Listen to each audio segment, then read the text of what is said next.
আচলতে আমি বস্তুটোত আচলতে ক'বলৈ গ'লে আমি বিধানসভাৰ শীতকালীন অধিৱেশনক টাৰ্গেট কৰি আমি সচলৰ যি আন্দোলনস্থলী তাক আমি আন্দোলন সাব্যস্ত কৰিবলৈ লৈছিলোঁ ৭২ ঘণ্টা যি গণতান্ত্ৰিক মাধ্যমেৰে ধৰ্মঘট অনুষ্ঠান।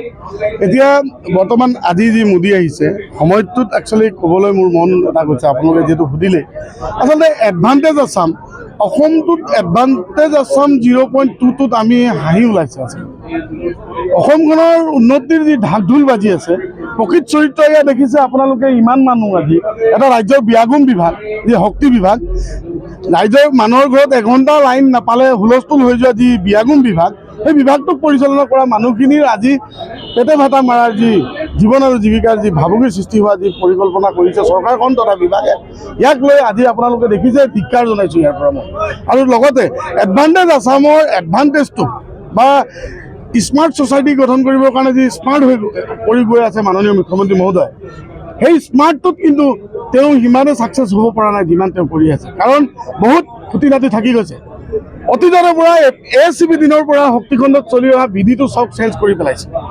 আমাৰ ACBত মই আগতো কৈ গৈছোঁ, মই প্ৰত্যেকটা মই প্ৰেছ ক্লাবতো কৈ আহিছোঁ যে শক্তিখণ্ড যেতিয়া ACB আছিল, বৰ্ড আছিল, বৰ্ডৰ দিনৰ পৰা ইয়াত মানুহে কাম কৰে, দক্ষতা অৰ্জন কৰে, তাৰপাছত ৰেগুলেশ্যন হয়। আজি উমা ভাৰতী, উমা দেৱী, ক'ৰ ৰায়দানক জাপি আনি বৰ্তমান মাননীয় মুখ্যমন্ত্ৰী মহোদয়ৰ চৰকাৰে যি পেটে ভাতে মাৰাৰ থলুৱা খিলঞ্জীয়া ল'ৰাখিনিক ব্যৱস্থা কৰিছে তাক লৈ কিন্তু আমি শংকিত। আৰু এই ৭২ ঘণ্টা কাৰ্যসূচীৰ পিছতে মই গুহাৰি জনাইছোঁ, যদি কোনো আমাৰ ভৱিষ্যতক লৈ যদি পৰিকল্পনা নহয় আৰু ADRৰ পৰা আকৌ মানুহ আনি জাপি আমাক পেটে ভাতে মাৰাৰ যদি পৰিকল্পনা চলিয়ে থাকে, তেতিয়াহ'লে পৰৱৰ্তী সময়ত আমি আমাৰ হেডকোৱাৰ্টাৰত তলা ওলমাবলৈ বাধ্য হ'ম। 15 বছৰ, 10 বছৰ, 5 বছৰ, 1 বছৰ ধৰি পেলাই বহুত মানুহক আমাক কাম কৰাই আছিল। তাৰ পৰা আমাক 2023 চনত তেওঁলোকে আমাক এটা ফিক্স পে এটা ঘোষণা কৰিলে। দিয়াৰ পিছত আকৌ তাতো প্ৰলোভন লাগি পেলাই 89 ডেজ আৰু আউটচোৰ্চ শব্দটো লগাই আমাক মানে মৰণৰ ফালে ঠেলি দিয়াৰ এটা ব্যৱস্থা কৰি পেলাইছে। সেই ভিতৰত আমি বহুত দুখিত। সেইকাৰণে তেওঁলোকক মানে আমি বিশেষকৈ আমি চৰকাৰক জনাওঁ যে এইখন চৰকাৰৰ দিনত, বিশেষকৈ আমাৰ মুখ্যমন্ত্ৰী ডাঙৰীয়াৰ দিনত যে আমি এনেকৈ খাবলগীয়া হৈছে, আমি খুব দুখ পাইছোঁ। মানে সেইটো আমাৰ আচলতে হ'ব নালাগে। তেওঁৰ লগত আমি ওতঃপ্ৰোতভাৱে জড়িত, আমি দুই সংগঠনৰ, আমাৰ ভাতৃসদৃশ্য সংগঠন দুয়োটা আমি তেওঁলোকৰ লগত জড়িত থকাৰ পিছতো আমাক যে ইমান তললৈ পেলাই থৈ দিছে। আমাৰ আজি নিজৰ ল'ৰা ছোৱালীৰ পৰা আদি কৰি সকলো আমি চলাব, পঢ়া শুনা কৰিবৰ কাৰণে কিমানখিনি অসুবিধাত পৰিছোঁ সেইখিনি আজিলৈকে বিজুলী ভৱনে গমেই নাপায় নেকি? আমাৰ তেনেকুৱা এটা কুণ্ঠাবোধ ভাৱ আহে মনলৈ। আজি যিমানখিনি বাৰু বিজুলী ভৱনত যাওঁ প্ৰত্যেক ক্ষেত্ৰত তেওঁলোকে আমাক চৰকাৰলৈ ঠেলে, আৰু চৰকাৰক দুই এজনক সুধিবলৈ গ'লে তেওঁলোকে বিজুলী ভৱনক ঠেলে। এই বস্তুটো আমি বুজি নোপোৱাৰ ফলত সেই দুই সংগঠন মিলি পেলাই আমি এটা আন্দোলন সৃষ্টি কৰিছোঁ আজি ৭২ ঘণ্টা।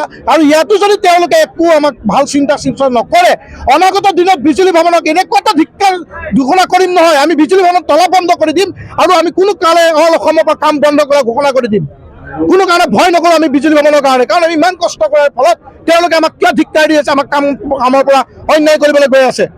আজি যিখিনি মানুহ আমাৰ মৃত্যুবৰণ হৈছে, কৰ্মৰত থাকিলেও তেওঁলোক আজি দুৰ্ঘটনাত মৰিছে। আজি খুব দুদিনৰ আগত যোৰহাটত এজন ব্যক্তি গাড়ী এক্সিডেণ্ট কৰি পেলাই তেওঁ মৰিলে। সেই মানুহজন আমাৰ ফিক্স পে এমপ্লয়ী। কিমান এটা দুখৰ কথা, তেওঁ ল'ৰাৰ আজি মেট্ৰিক পৰীক্ষা দি আছে। কিমান এটা আজি বৰ্ডে সেইখিনি কথা কিয় বুজি নাপায়? আমি ইমানখিনি কষ্ট কৰোঁ, সহায়ক পিয়ন চকীদাৰৰ পৰা বিল ক্লাৰ্ক মিটাৰৰ পৰা সকলোখিনিয়ে বৰ্ডৰ কাৰণে ইমানখিনি কষ্ট কৰি অহাৰ ফলতো আজি বিজুলী ভৱনে আমাক কিয় বুজি পোৱা নাই? তেওঁলোকে যদি পাৰে ঠিক আছে, আমাৰ গোটেই মানুহ 5233টা মানুহ আজি চাটাই কৰি দিয়ক, যদি তেওঁলোকৰ সাহস আছে। কিয় নোৱাৰে? তেওঁলোকে আমাক কমচে কম আমাক হাতে মুঠে খাব পৰা এটা ব্যৱস্থা কৰক। যিখিনি আমাক পৰ্যায়ক্ৰমে তেওঁলোকে দিয়াৰ ব্যৱস্থা কৰক। সকলোকে দিব নোৱাৰে। চৰকাৰৰ ফালৰ পৰা আমি কাটৰ এটাই অনুৰোধ কৰিছোঁ, তেওঁলোকে যদি সকলোকে দিব নোৱাৰে, কমচে কম পৰ্যায়ক্ৰমে দিয়াৰ এটাৰ ব্যৱস্থা কৰক, যাতে এই মানুহখিনিক সংস্থাপন পাওক, যাতে ভৱিষ্যত উজ্জ্বল। এতিয়া শুনিছোঁ ADR পৰীক্ষাৰ পৰা মিনিমাম আধা সংখ্যক মানুহ আমাৰ APDCলত দিয়াৰ এটা সিদ্ধান্ত লৈছে। কি হ'ল? আমাৰ 5233খন মানুহ ক'লৈ যাব? তেওঁলোকৰ কি ঘৰ সংসাৰ পোহপাল দিয়াৰ আমাৰ কোনো একো হেৰি নাই নেকি? তেওঁলোকে কিয় হৈছে এইটো? কাৰণ এই বস্তুটো বিজুলী ভৱনে কৰিছে। ইমানখিনি কষ্ট ৰ'দে বৰষুণে আমি কষ্ট কৰাৰ ফলত তেওঁলোকে আমাৰ নিজৰ প্ৰাপ্য কিয় দিয়া নাই? কিয় দিয়া নাই? কমচে কম তেওঁলোকে আমাক দিয়াৰ ব্যৱস্থা কৰিব লাগে। সেয়ে আমি হাত জুৰি কাটৰ অনুৰোধ কৰিছোঁ, অনাগত যাতে আমি ইয়াত আন্দোলন কৰিব নালাগে, সেই পৰিস্থিতি নহওক। আমি দুই পক্ষৰ মাজত মিলাপ্ৰীতি হৈ বৰ্ডক আমি আৰু আগুৱাই নিয়াৰ চেষ্টা কৰিবৰ কাৰণে তেওঁলোকে আমাক চাকৰিটো দিয়াৰ ব্যৱস্থা কৰক।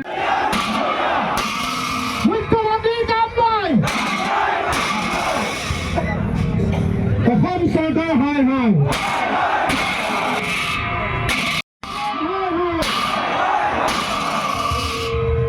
যিকোনো খবৰৰ বাবে যোগাযোগ কৰক 7099017330 লগতে 7099017110 নম্বৰত।